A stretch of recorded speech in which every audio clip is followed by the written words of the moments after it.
తూర్పుగోదావరి జిల్లా గోకవరం మండలంలోని తొయ్యేరు ఆర్&ఆర్ కాలనీలో నూతనంగా స్థాపించబడిన ప్లే స్కూల్ ప్రారంభోత్సవం జరిగింది. గోకవరం మండలం కృష్ణునిపాలెం పంచాయతీ పరిధిలోని తొయ్యేరు ఆర్&ఆర్ కాలనీ రోడ్ నంబర్ 22లో శ్రీ సూర్య ప్లే స్కూల్ నూతనంగా ప్రారంభమైంది. ఈ స్కూల్ను విశ్వ హిందూ ధర్మ పరిరక్షణ రామసేన అధ్యక్షులు బీజేపీ నాయకులు కంబాల శ్రీనివాసరావు మంగళవారం ప్రారంభించారు. యాజమాన్యానికి అభినందనలు తెలియజేసిన ఆయన స్కూల్ చిన్నారులతో అక్షరాభ్యాసం నిర్వహించారు. ఈ సందర్భంగా మాట్లాడుతూ ఆర్&ఆర్ కాలనీలో ప్లే స్కూల్ స్థాపన అభినందనీయమని కొనియాడారు. స్కూల్ అభివృద్ధిలో కాలనీ ప్రజలు భాగస్వాములు అవ్వాలన్నారు.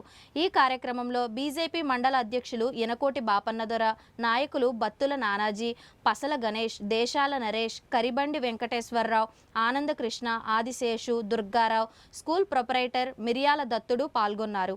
అలాగే రామసేన సిబ్బంది, ఆర్&ఆర్ కాలనీ పెద్దలు, స్థానిక ప్రజలు ఈ కార్యక్రమానికి హాజరయ్యారు. భారత్ మాతా కీ జై. జై శ్రీరామ్. జై శ్రీరామ్. జై శ్రీరామ్. ఈరోజు నేను మీ కంబాల శ్రీనివాసరావు, విశ్వ హిందూ ధర్మ పరిరక్షణ రామసేన అధ్యక్షుడిగా, అలాగే భారతీయ జనతా పార్టీ నాయకుడిగా మీకు అందరికీ సుపరిచితమే. ఈరోజు నేను గోకవరంకి ఆనుకుని ఉన్న కృష్ణపాలెం పంచాయతీలో ఉన్న ఆర్&ఆర్ కాలనీలో ఉన్నాను. ఈరోజు చాలా ప్రత్యేకమైన దినం. మిరియాల దత్తుడు గారు ఒక నూతన సాంప్రదాయంతో ప్లే స్కూల్ అనేది చిన్నప్పుడు ఉండేది కాదు.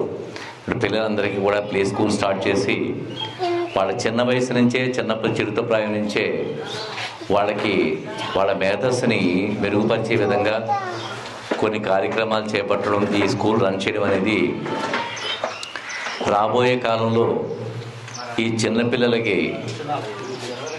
మెదడు వికసించే కార్యక్రమాలకి ఒక శ్రీకారం చుట్టడం జరిగింది. ఇది నేను అసలు బయట ఉన్నప్పుడు నేను ఏదో చిన్నపిల్లల స్కూల్ అంటే వేరే స్కూల్ అనుకోలేదు, ప్లే స్కూల్ అనుకోలేదు. మీరు మంచి సాంప్రదాయానికి శ్రీకారం చుట్టారు దత్తుడు గారు. మీకు కంగ్రాచులేషన్స్, అభినందనలు తెలియజేస్తూ,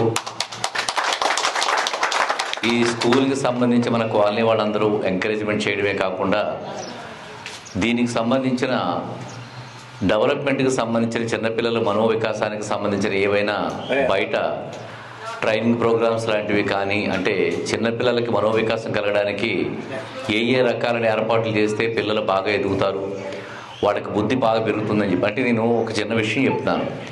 చాలామంది గర్భవతులకి ఏ ఆహారం తీసుకుంటే పిల్లలు గర్భంలో ఉన్నప్పుడే మనోవికాసం బాగా కలుగుతుందనే విషయం చాలామందికి తెలియదు. బాదం పప్పు, జీలకర్ర, తేనె, ఈ మూడు కూడా తెలివితేటలకు సంబంధించిన ఇంగ్రీడియంట్స్ ఆ పదార్థాల్లో ఉంటాయి. గర్భిణీ స్త్రీలు అవి తినడం వల్ల చిన్నపిల్లలు కడుపులో ఉండగానే వాళ్ళకి ఇంటెలిజెన్స్కి సంబంధించిన క్వాలిటీస్ పెరుగుతాయి. అలాగే ఇప్పుడు ఈ పెరుగుతున్న పిల్లలకి, ప్లే స్కూల్లో వచ్చిన పిల్లలకి ఏ ఆహారం ఇస్తే పొద్దున్న లేచిన తర్వాత ఇడ్లీ తినిపించేయడమో లేకపోతే పూరి తినిపించడమో చేస్తారు. అలా కాకుండా ఏ విధమైన ఆహార పదార్థాలు మిళితం చేసి వాళ్ళకి తినిపిస్తే వాళ్ళకు చురుకుగా ఉంటారు. అలాగే వాళ్ళ యొక్క శ్రద్ధ దేని మీద ఉంది, వాళ్ళు ఎప్పటి నుంచి వాళ్ళకి ఇచ్చే వస్తువుల వల్ల కానీ, ఆట వస్తువుల వల్ల కానీ, వాళ్ళు చేసే పనుల వల్ల కానీ వీడు దీంట్లో బాగా ఆసక్తి చూపిస్తున్నాడు, వీడికి దీంట్లో ట్రైనింగ్ ఇవ్వచ్చనే భావనను ముందుగానే మనం గ్రేడింగ్ చేసుకోవడానికి అవకాశం ఉంటుంది. కొంతమంది పిల్లలు బాగా పాడతారు, కొంతమంది బాగా ఆడతారు, కొంతమంది కన్స్ట్రక్షన్ సంబంధించిన విషయాలు బాగా చేయగలుగుతారు, చిన్న చిన్న ఇస్తే బాగా జోడి చేయగలుగుతారు.